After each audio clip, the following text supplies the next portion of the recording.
Um estudo mostrou que a vacina da Pfizer é eficaz contra 3 variantes do coronavírus. E você vai ver também. O governo federal estuda a criação de um programa social com 3 pagamentos de R$200. Tragédia do Ninho do Urubu completa hoje 2 anos. 10 jovens da base do Flamengo morreram. Queda de fragmento de geleira do Himalaia provocou inundações e deixou centenas de pessoas desaparecidas na Índia. No verão, aumentam os casos de pedra no rim. Saiba quais cuidados tomar. Você vai ver agora no Jornal Toda Hora, edição da tarde. Olá, boa tarde. O governo federal estuda a criação de um novo programa social, mas com o caixa apertado, o pagamento do auxílio não passaria de R$200 por mês. A equipe econômica do governo estuda um novo programa social, já chamado de BIP, o Bônus de Inclusão Produtiva, que seria pago em 3 parcelas de R$200. A falta de crédito nos cofres públicos não permitiria continuar a fazer os pagamentos de R$600, como na primeira fase do auxílio emergencial. Mas o programa ainda não está definido e nem se sabe qual seria o número de beneficiados. O novo programa pretende atender também os jovens, que estariam condicionados a fazer cursos e treinamento nas empresas. As contratantes não teriam custos nem encargos trabalhistas com esses jovens. A equipe econômica do governo também associa o BIP a medidas que entrariam na PEC do Pacto Federativo, ainda em discussão no Congresso.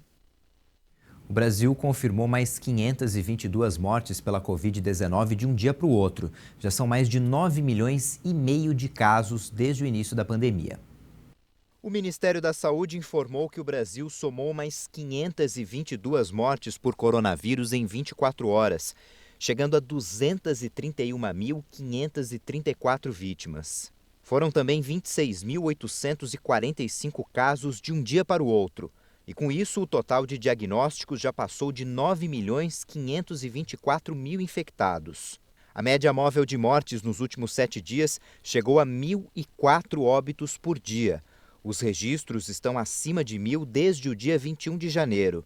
Já a média móvel de novos casos abaixou mais um pouco, está em 45.701 contaminados diariamente. E agora, analisando a evolução da doença por estados, podemos verificar que as altas continuam em 8 deles: Acre, Bahia, Ceará, Goiás, Maranhão, Pará, Piauí e Tocantins. Outras 9 unidades da federação apresentam estabilidade nos registros de óbitos: Alagoas, Amazonas, Distrito Federal, Mato Grosso, Minas Gerais, Paraíba, Pernambuco, Rondônia e São Paulo.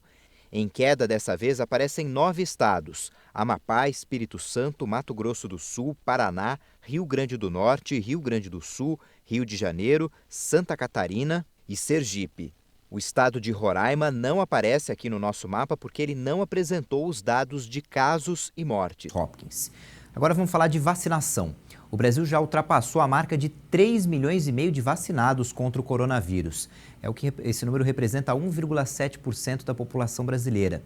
Segundo o Ministério da Saúde e as secretarias estaduais, até agora 3.606.000 brasileiros receberam a primeira dose da vacina, enquanto outras 25.688 pessoas já receberam a segunda dose do imunizante.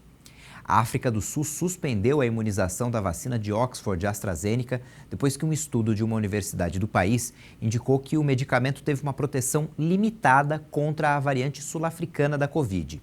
Já a Universidade de Oxford informou que dados sugerem que a aplicação de 2 doses dão uma proteção mínima contra casos leves e moderados da variante do novo coronavírus. O Ministério da Saúde da África do Sul informou que aguarda a manifestação de um conselho de cientistas sobre a melhor forma de agir. O país deve iniciar nos próximos dias o uso das vacinas da Johnson & Johnson e da Pfizer. Aliás, a vacina da Pfizer se mostrou eficaz na neutralização de 3 variantes do coronavírus. O estudo foi publicado hoje numa revista científica. Os testes realizados em laboratório com a vacina desenvolvida pelas empresas Pfizer e BioNTech contra a Covid-19 conseguiram neutralizar 3 variantes do coronavírus. As mutações testadas aparecem na África do Sul e no Reino Unido e têm modificações que apareceram em uma variante brasileira. Os dados já haviam sido divulgados de forma preliminar no início de janeiro, mas só agora foram revisados e validados por outros cientistas. A Nature Medicine faz parte do grupo de publicações mais importantes do mundo. Os cientistas da Pfizer e do setor médico da Universidade do Texas, nos Estados Unidos, testaram o soro de 20 participantes dos ensaios clínicos da vacina. Eles já haviam recebido as 2 doses do imunizante e já tinham criado anticorpos contra o coronavírus. Depois, os pesquisadores testaram esses soros contra as variantes do vírus. As 3 mutações neutralizadas faziam parte de uma cepa considerada mais transmissível. A Pfizer pediu à Anvisa o registro definitivo da vacina desenvolvida pelo laboratório contra a Covid-19. A Agência Nacional de Vigilância Sanitária tem 60 dias para decidir sobre o pedido. Com o registro definitivo, a vacina poderia ser distribuída em postos de saúde e vendida em clínicas particulares. A Fiocruz vai licitar a construção do complexo industrial de biotecnologia em saúde. Em uma área de 580 mil metros quadrados, o complexo deve ter 9 prédios e custar cerca de 3 bilhões e meio de reais. O projeto deve dar autonomia ao Brasil para a produção de vacinas.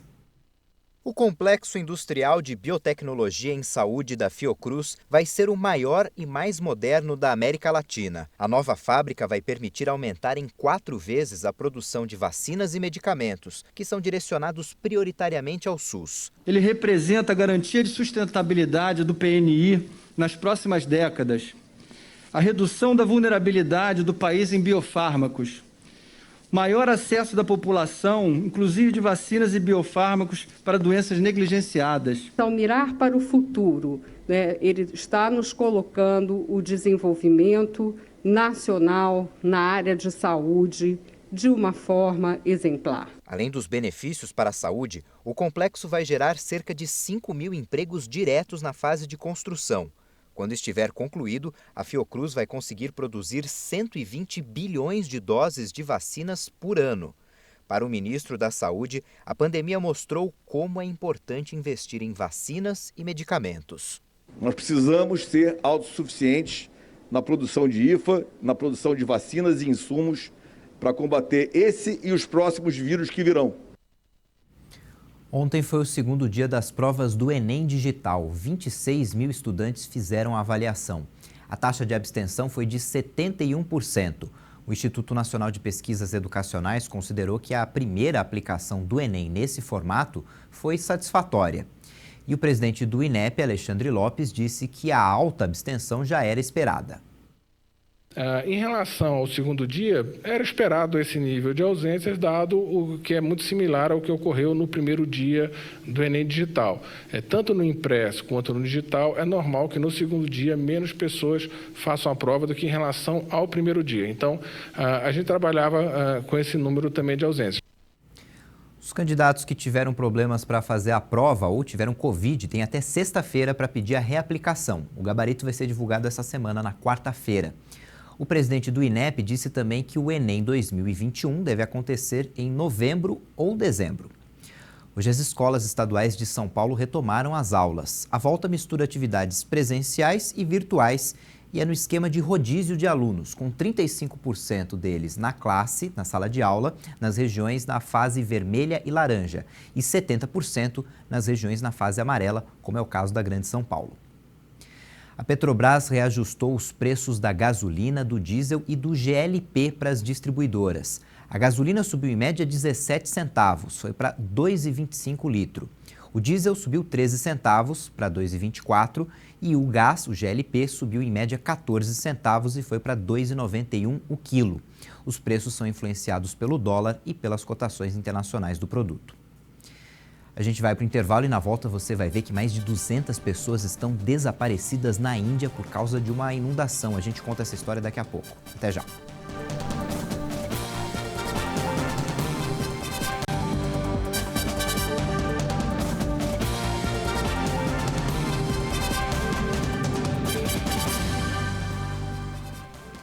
A tragédia do Ninho do Urubu, no Rio de Janeiro, completa 2 anos sem muitos esclarecimentos. O incêndio no alojamento da base do Flamengo vitimou 10 jovens jogadores. Em 8 de fevereiro de 2019, um incêndio no Ninho do Urubu provocou a morte de 10 meninos que dormiam no alojamento e outros 3 ficaram feridos. Naquela noite, 26 meninos das categorias de base do Flamengo estavam descansando no CT do clube em Vargem Grande, zona oeste da capital. A maior tragédia envolvendo jogadores de futebol no Rio de Janeiro teve até hoje alguns avanços, mas poucas respostas foram dadas. Os desdobramentos ainda correm nas esferas civil e judicial. A principal crítica sofrida pelo Flamengo neste período foi a respeito das indenizações às famílias. O clube já está em acordo com os 16 sobreviventes e 8 famílias das 10 vítimas fatais. No começo do ano, o Ministério Público do Rio denunciou o ex-presidente do Flamengo, Eduardo Bandeira de Mello, e outras 10 pessoas pelo crime de incêndio culposo qualificado. A denúncia foi aceita pelo Tribunal de Justiça do Estado no dia 20 de janeiro. No verão, com forte calor e pouco consumo de água, aumentam os casos de pessoas com cálculo renal ou pedra no rim. Sidney conta que sofreu com cálculo renal. Ele lembra dos sintomas. Começou com uma dor na lateral do corpo, né? Eu percebi um pouco de sangue na urina, procurei o médico e o médico, através dos exames, identificou a presença do cálculo renal. Ele comenta que mudou alguns hábitos que reverteram a situação. Eu acho que além do consumo de sódio excessivo, eu tomava muito pouca água, né? O ano passado eu ganhei uma garrafa de água dessas térmicas que a gente carrega no carro e eu comecei a consumir mais água.